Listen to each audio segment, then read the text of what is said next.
Well, good morning. It's a Sunday morning, and we are doing a little type test of this Remington that I made for my friend. So, just give you a quick little overview of it. This is just in a dark room. This is how it would normally look in a regular room when you're sitting with it.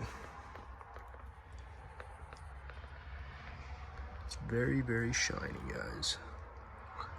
I like these flaked and taped look that I'm doing right now. I'm gonna do some other colors, some other machines. I know I've done 2 of the Remington all news, but I have a torpedo that's on the bench, and I also have a Royal P that I just got that's gonna go in for this same kind of treatment, I think, but it's gonna be a project. So I got 2 machines lined up, and then there will be more, and I'll do others, you know, regular colored machines and regular restorations and things too. But we'll type on this guy for a second, because these things are good to type on.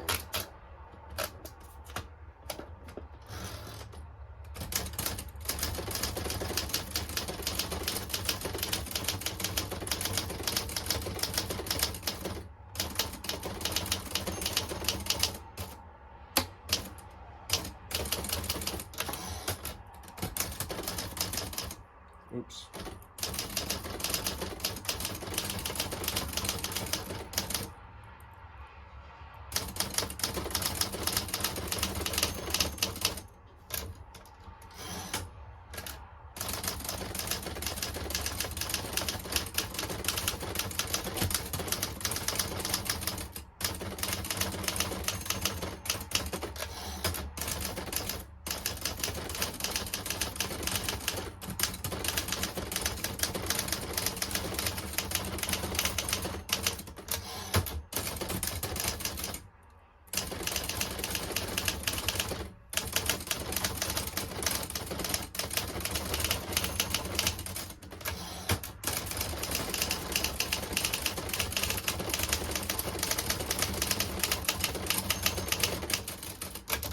Yeah, that's just me blasting around on the keys, doing some.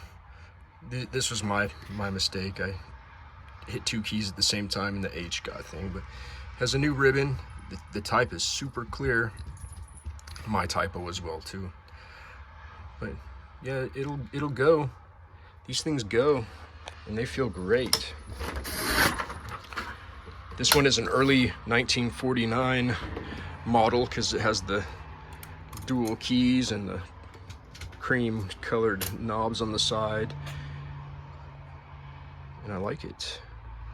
I have one more Remington all new in the works. I guess, you know, we'll revisit these all news once I finish some other projects, but I really want to get some other colors, some other machines. And this is all hand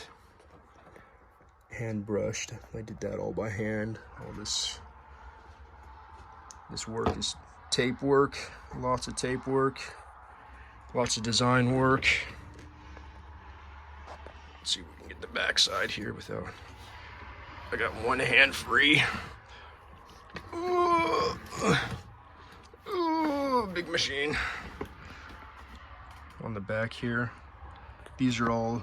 This person lives in Oklahoma. Sorry if I doxed you, but these are all little Oklahomas, and this is silver leaf. So it's not paint. The lettering is silver leaf. So that is a little touch. And then it's got some pattern designs inside there. And up here, I'm giving it all away. You're supposed to see this in person, and it's definitely a sight to see in person because it is a standout. This will definitely stand out in a crowd. But that's it for this morning, guys. I just wanted to do a quick little look at this machine. The birds are different on each side. I don't know if you caught that. And then there's the perched scissortail bird chilling on the branch right there that I did. This is a lace pattern design. It didn't really show up as detailed as I liked, but it's still cool, and it's kind of hidden by the keys anyway. So you don't really spend a whole lot of time looking at this design, but there's like a rose lace underneath there. The feather designs on the side. There's the rising bird versus the in-flight bird. And again, on this side, I did the hand-brushed slats, lattices, gills, I don't know what you would call it. But that's it, guys. Keep an eye out for future projects. Talk to you later.